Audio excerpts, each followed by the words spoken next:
"It may only have been armed robbery," Valerio said with a yawn. "They aren't so sure he was the one who stabbed the driver." He stretched himself out along the bench as he spoke, tipping his straw hat over his forehead and eyes. The boat rocked gently beneath the bright sky, a creaking murmur and the slap of waves. Nikki watched him settle in and put a hand up to shield her face from the horizontal rays of the sun.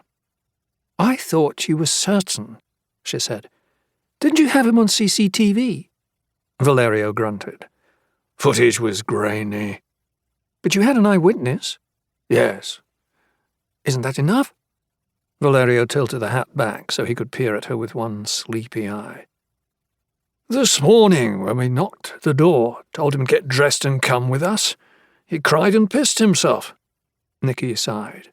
"What kind of murderer does that?" "Might not be him." He shook his head. "It's him." Nikki closed her eyes. The sun on her face and the rocking of the boat were making her drowsy. Also, she hadn't slept much last night. The air conditioning in her flat was broken and the heat had kept her awake.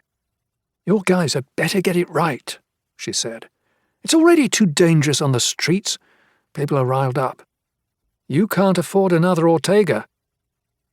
For a moment, Nikki wished she could take it back. That name was like a curse, and by speaking it aloud she invited the grim memory to overshadow this perfect day. She kept her eyes closed so she wouldn't see Valerio's frown.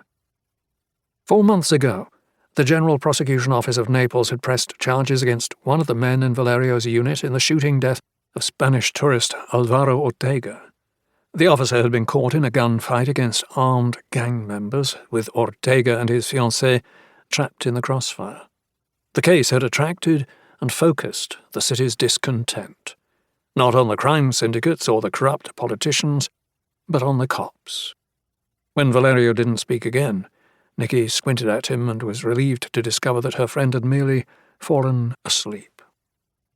Valerio slept the way a child in a cradle sleeps, unconcerned, unprotected, breathing deeply and evenly with a gently puffing snore. His head had fallen back and his mouth was agape, his left arm crooked upward, hand resting on the bench above his head. His right arm was draped languidly across his body, palm on his heart. A sheen of sweat glistened on sunburned skin. Nikki had once read that prisoners and undercover police officers, hardened by their experiences, tended to share some of the same mannerisms and habits. They could be suspicious and guarded, perpetually on the lookout for the next attack, the next betrayal. If that was true, Valerio was clearly the exception. Despite nearly 2 decades on the force, the most recent of which he spent in the undercover anti-corruption unit Sezione Falchi Squadra Mobile, he was the most open man she'd ever met, calm and incapable of cynicism. Nikki checked her dive watch. 18:54. She was on the schedule for the night shift and she wanted to do laundry and have a shower first. They needed to head back soon.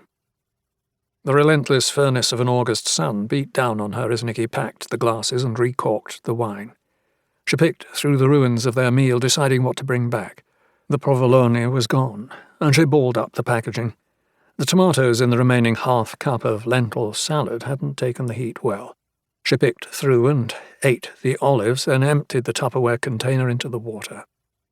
Her mind was already navigating back to port, then making its way past the hulking black rock that was Castelnuovo and winding through the chaotic city streets to her flat.